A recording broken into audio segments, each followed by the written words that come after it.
بسم الله marka hore aan ku soo laabto magacayga waa Cali Wardheere mana gudoomiye awqadir fiidka xaqiiqatan aad ugu faraxsanahay inaad maantay nagu soo booqato hooygeena anagoo ah Kambala First Family aan ku soo dhaweyno mar labaad iyo mar saddexaad aad ugu faraxsanahay inuu bogaadinaya uga mahad celinaya sida quruxda badan noo soo booqatay waqtigaaga nagu soo hortay xaqiiqatan waxa la siiyo ama la isku horo waxa uu horeeya meel gudoomiye oo la isku horo ama la siiya waa waqti xaqiiqatan aadan ka mahad celinaa sida quruxda badan waqtigaaga nagu soo hortay ka maqsaahana waan dareemi karnaa maanta ama ururaha dileeyado ama association maanta shaqeeya oo dhisan oo dalka waan ka dhisan maqso waxaan isleeyahay waa mid kaliya kulmisa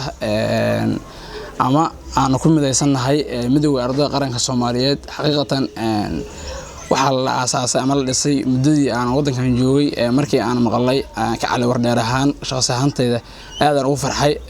anigoo markaas aan isku lahayn aqoon ama aan aqoon lahayn xibnaha ka shaqeeya ama markaas ka caawinaya shaqadaas maanta hadaan nahay reer Kambala ardayda ku dhaqan Kambala activity baan qabataa saawad u nahay maqso activities badana waxaan u maleynayaa 190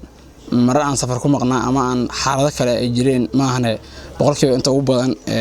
inaan ka soo qayb gali jiray meetinadaas aadna soo invite gareejiday adiga iyo xibnahaagu aad iyo aad aan ka macelna shaqada wanaagsan mar labaad mar saddexaad wadin inaan ku soo dheeraado mar labaad maadaama waqti uu nahayo mudana gudoomiye waxaan rabaa inaan wax yar ka weydiiyo wax yarna kaaga warbixiyo Kambala First Family maxay tahay sidee mudana gudoomiye jaamacadda maanta ku soo dhaweyn waxa Kambala First Family ayaan la yiraahdaa Kambala First Family dadku baana way maqlaan laakiinse waxa ay tahay ama waxa ay saameynta ku leedahay Kambala ama dalkan Uganda ku taalo dadku ma ay oga horta awalan Kambala First Family maadaama maanta waxa la jaamacadda kaliya dalkan ku taala mas laga diyaariyay waaye waana jaamacadda kaliya maanta Soomaali markaan nahay maadaama aad tahay gudoomiye ardayda qaranka ay Soomaalidu ugu tirsi badan tahay ugu dhigashada badan tahay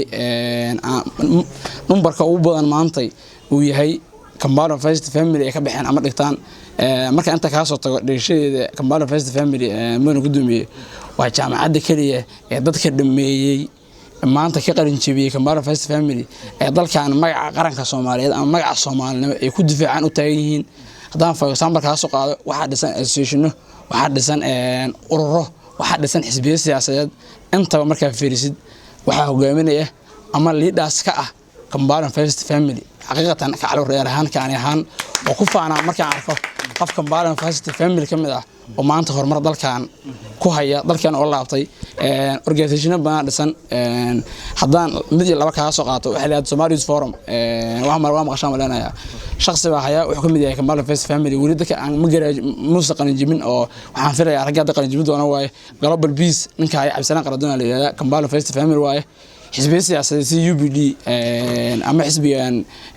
hogaamiyo maanta bad hogaamiyo hadeer xisbi awood shacabka in aan filayo waxa hogaamiye Cabdiraxmaan Siidi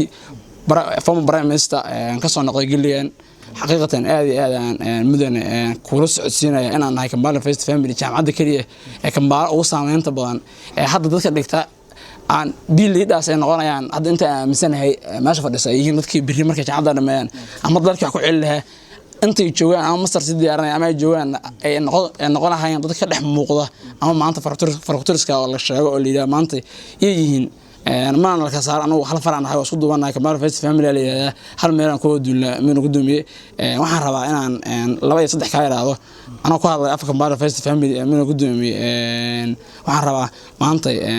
ardayda qaranka meesha ka dhisan tahay ardayda qaranka saawad ognahay shakhsiyaad baa jira kula shaqeeya moota ay shaqada ka caawiya shakhsiyaadkaas sida MCI oo maanta kula shaqeeya meel gudoomiye saan dareemayno waana soo invite gareejid laakiin wax saameeyna ama association-ka aad wax kuntid kuma dhixlin ana wax kuma xibnaa ama nagu jiraan maanta markii dalkan la joogo ardayda qaranka waxa lagu saleeyaa wax la xibno waxa aaminsanaa jaamacadii gacanta loo soo geliyay oo leedaas aan ka soo baxay waxtarmaada leedin hore socda ee xagga aad wax hogaamiye aan nahay xaqiiqatan waxaan maleeyahay kaalintaas mudane gudoomiye ma ka hayno maana ka maqal 2019 ay ahayd markii ugu shaqada badneed oo dalkan ka shaqeynaysa mudane gudoomiye 2019 soo xirtaankii shaqada la qabtay halkaas sano waxaan kamid ahaa shaqsiyaadka ka qayb galay oo midkaas aad ku xasuumtay aad ku ifaatgareysay markaan midkan soo dhex fadhiistaan waxaan ka waayay hal qof oo members kamid ah oo ah Kambalo First Family oo dalkan jooga oo xubnaha association-ka kamid ah baan ka waayay mudane gudoomiye horta booskaas banaano Kambalo First Family la soo bixi doono aad noo geli doonto xubno aan rabno inaan ka dhex muuqano saameeyana ku yeelan ardayda qaranka mudane gudoomiye waxa kale oo jira activity ardayda qaranka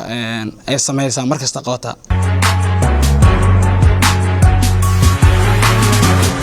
كيو أهان وحاول سيدا علي وردير وهذا هدو إلهي هذا ديار واي حبنتين هدو إلهي هذا مسك كستا وبسيشن كاس وديار هدو إلهي هذا مركا قدوميها يعديك حن رجينا يا إنات سكولا بندونتان وقف عاد إن شاء الله